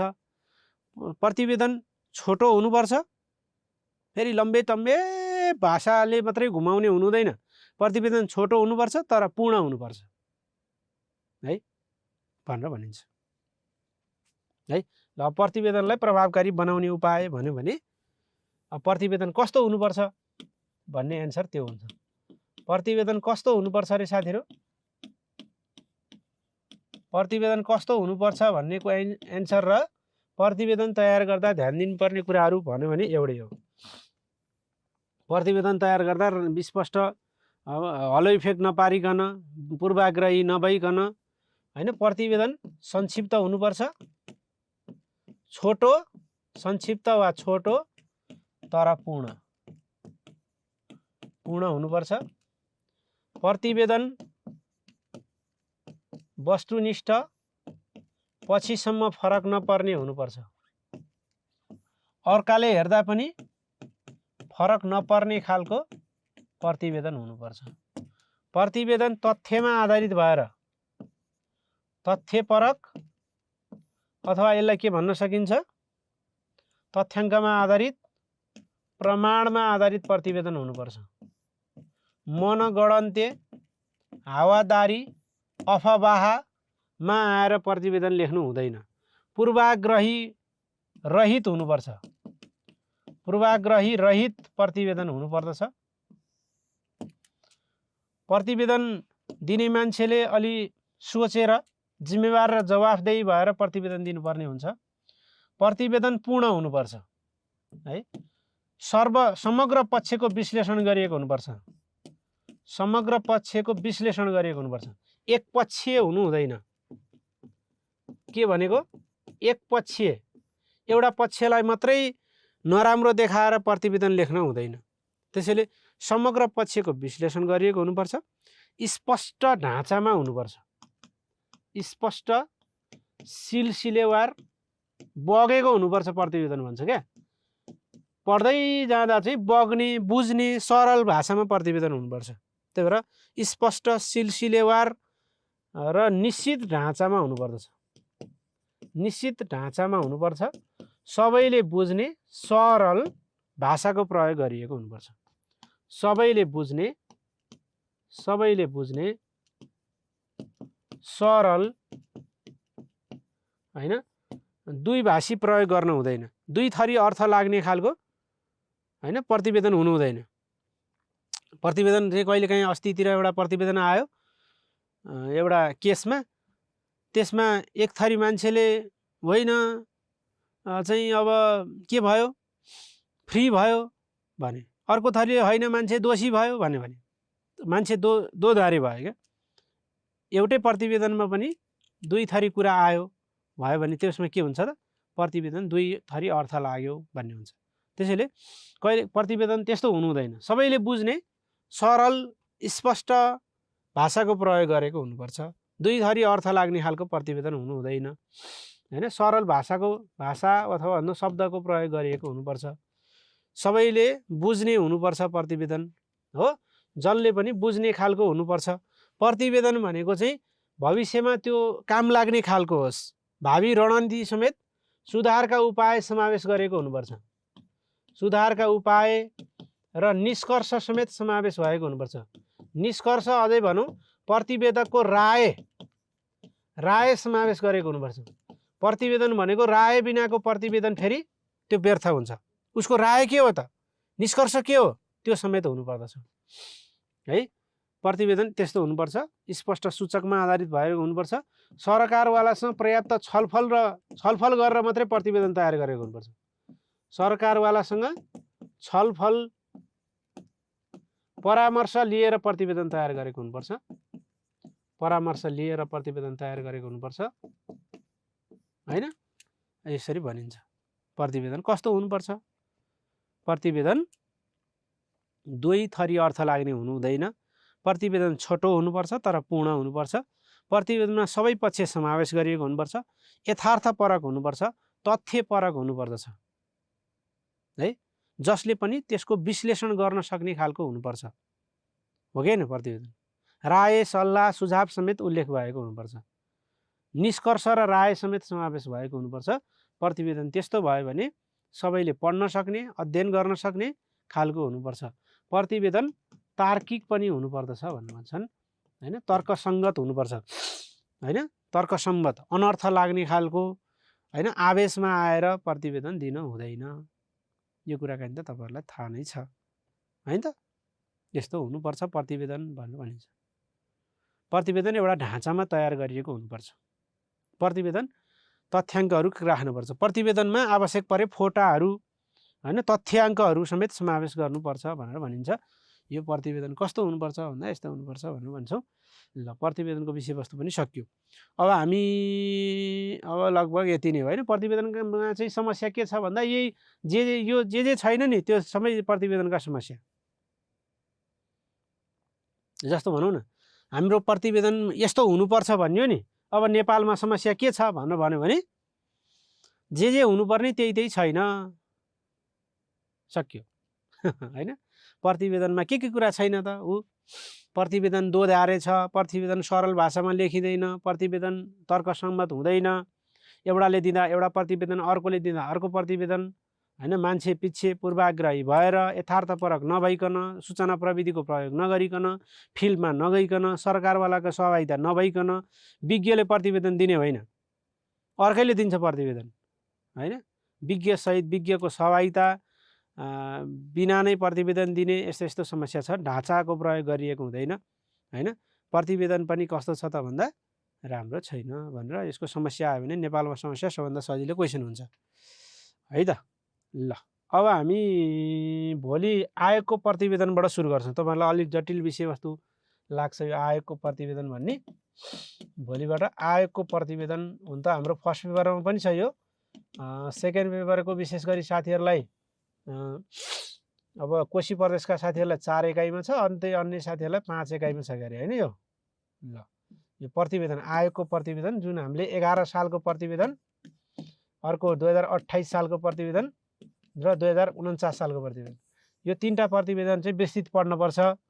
अरू प्रतिवेदन चाहिँ अब यो त आयोग हो, प्रतिवेदन होइन, के अरे योजना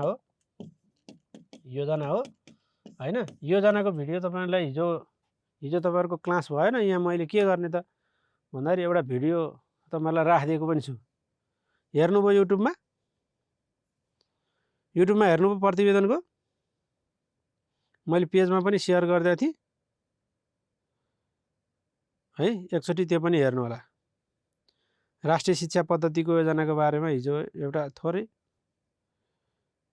मैले त्यहाँ राखिदिएको छु है, हेर्नुभयो? हेर्नु भएको छैन भने त्यो पनि हेर्नु होला है।